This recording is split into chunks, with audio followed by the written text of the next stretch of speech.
Hello students, welcome to Standard 9 Mathematics. I am Rajesh sir here from Nelson School, Maninagar. We are continuing the chapter number 1 in this number system. In that exercise 1.2, now we will solve here. In that question number 1 is state whether the following statements are true or false and justify your answers. The first question is to say about the statements are given and we have to say that they are true or false, and we have to give the reasons also, justify your answers please. So the first statement is every irrational number is a real number. So it is true. Why? Since irrational number denoted by I, real number denoted by R, capital R, and we know that irrational number and rational number both are the subsets of real number only. So if you take any irrational number, it will come in real number. So this statement is true since I subset R. That means all irrational numbers are coming in real number only.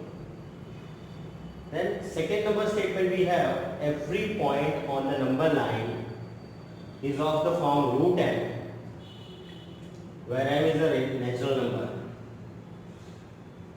Every point on the number line, here you will say, if we draw the number line this way, you know that 0, 1 and 2 positive numbers on the right side and negative numbers on the left side. This type of format you know on the number line, every point will be like that. So here it is only about the natural number given. But we have negative numbers also on the number line. So this statement is false.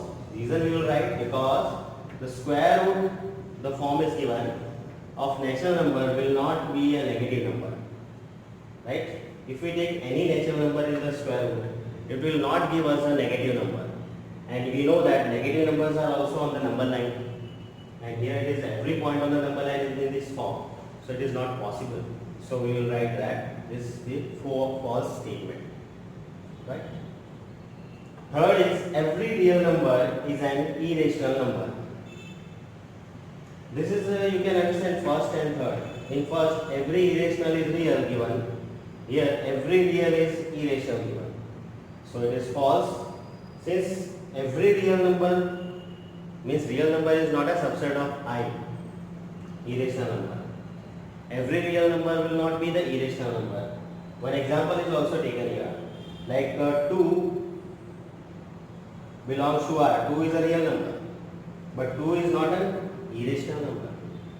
So this way, this statement is also false. So 3 statements are given and we have given their answers with the reason. That way we have to answer if in the exam it is asked. Now question number 2 we have, are the square roots of all the positive integers irrational?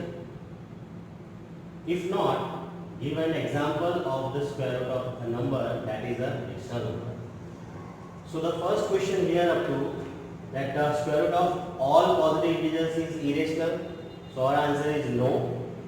And we have to give this example also. So we are giving example. For example, root 9 if we do square root of all positive numbers. So square root of positive number 9 we are doing it is 3 you know is a rational number, that also you know. It is not irrational number, it is rational number. That's why the question was square root of all positive is irrational. So no, it may be irrational, it may be rational also. So for rational we have given one example. Now question number 3 we have represent root 5 on the number line. So in last lecture 5, before this in lecture, with the example of root 2 on the number line, root 3 on the number line, root 5 on the number line, we have represented at that time only because it was of same type of question.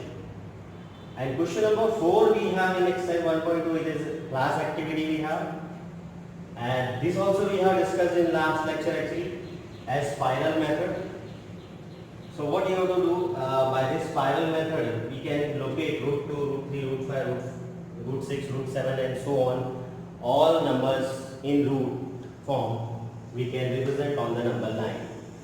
As you know how we can do this. Spiral method is, you take one length as 1 unit length, like OA is 1 unit length is taken. One length, 1 unit taken here on horizontal, and on that vertically one length again we have to take vertically. So 1 and 1, this will be the right angle triangle OAB. By Pythagoras theorem, if we solve, OB square equals to OA square plus AB square, this will give us root 1 square plus 1 square, and this root 1 square plus 1 square will be 2, and the square root of 2 will be root 2. So this length OB will give root 2. Similarly, when you go B to C, one length again, 1 unit length again, making right angle with OB. By solving by Pythagoras, using Pythagoras theorem, you will get this length as root 3. 1 unit length, and once again ahead that and making right angle with OC. This OD will represent root 5. Similarly, 1 unit length from DE is taken, making right angle with the OD.